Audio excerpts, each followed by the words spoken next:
Bonjour à tous, c'est Clarisse. Bienvenue dans l'épisode 9 d'un ticket gratuit pour le paradis. Nous allons commencer par la lecture d'un passage de la Bible, du livre de Genèse, chapitre 11. Toute la terre avait une seule langue et les mêmes mots. Comme ils étaient partis de l'Orient, ils trouvèrent une plaine au pays de Shinéar, et ils y habitèrent. Ils se dirent l'un à l'autre, « Allons, faisons des briques et cuisons-les au feu. » Et la brique leur servit de pierre et le bitume leur servit de ciment. Ils dirent encore, « Allons, bâtissons-nous une ville et une tour dont le sommet touche au ciel, et faisons-nous un nom, afin que nous ne soyons pas dispersés sur la face de toute la terre. » L'Éternel descendit pour voir la ville et la tour que bâtissaient les fils des hommes. Et l'Éternel dit, « Voici, ils forment un seul peuple et ont tous une même langue. C'est là ce qu'ils ont entrepris. Maintenant, rien ne les empêcherait de faire tout ce qu'ils auraient projeté. Allons, descendons et là confondons leur langage, afin qu'ils n'entendent plus la langue les uns des autres. » Et l'Éternel les dispersa loin de là, sur la face de toute la terre, et ils cessèrent de bâtir la ville. C'est pourquoi on l'appela du nom de Babel, car c'est là que l'Éternel confondit le langage de toute la terre, et c'est de là que l'Éternel les dispersa sur la face de toute la terre. Voici la prospérité de Sem. Sem, âgé de 100 ans, engendra Arpachshad.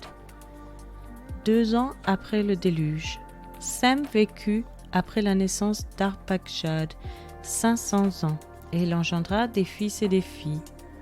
Arpachshad, âgé de 35 ans, engendra Shélash. Arpachshad vécut après la naissance de Shélash 403 ans, et il engendra des fils et des filles. Shélash, âgé de 30 ans, engendra Héber. Shélash vécut après la naissance d'Héber 403 ans, et il engendra des fils et des filles. Héber, âgé de 34 ans, engendra Péleg. Héber vécut après la naissance de Péleg 430 ans, et il engendra des fils et des filles. Péleg, âgé de 30 ans, engendra Réu. Péleg vécut après la naissance de Réu 209 ans, et il engendra des fils et des filles. Réu, âgé de 32 ans, engendra Sérug. Réu vécut après la naissance de Sérug 207 ans, et il engendra des fils et des filles. Sérug, âgé de 30 ans, engendra Nachor. Sérug vécut après la naissance de Nachor 200 ans, et il engendra des fils et des filles. Nachor, âgé de 29 ans, engendra Térash. Nachor vécut après la naissance de Térash 119 ans, et il engendra des fils et des filles. Térash, âgé de 70 ans, engendra Abram, Nachor et Haran. Voici la prospérité de Térash. Térash engendra Abram, Nachor et Haran. Haran engendra Lot. Et Haran mourut en présence de Térash, son père, au pays de sa naissance à Ur, en Chaldée.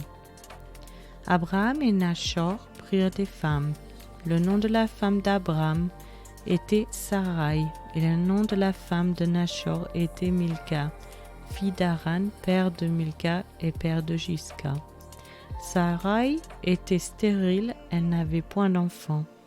Térash prit Abram, son fils, et Lot, fils d'Haran, fils de son fils, et Sarai, sa belle-fille, femme d'Abraham, son fils.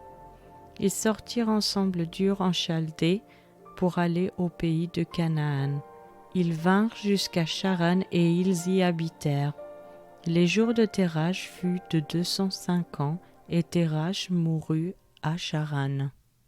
Je vous remercie à tous d'avoir écouté. Si vous souhaitez avoir accès à l'intégralité de cet épisode expliquant le passage qui a été lu, je vous invite à cliquer sur le lien Patreon dans la description. Je vous donne rendez-vous dans le prochain épisode. Je vous souhaite une excellente journée. C'était Clarisse dans un ticket gratuit pour le paradis.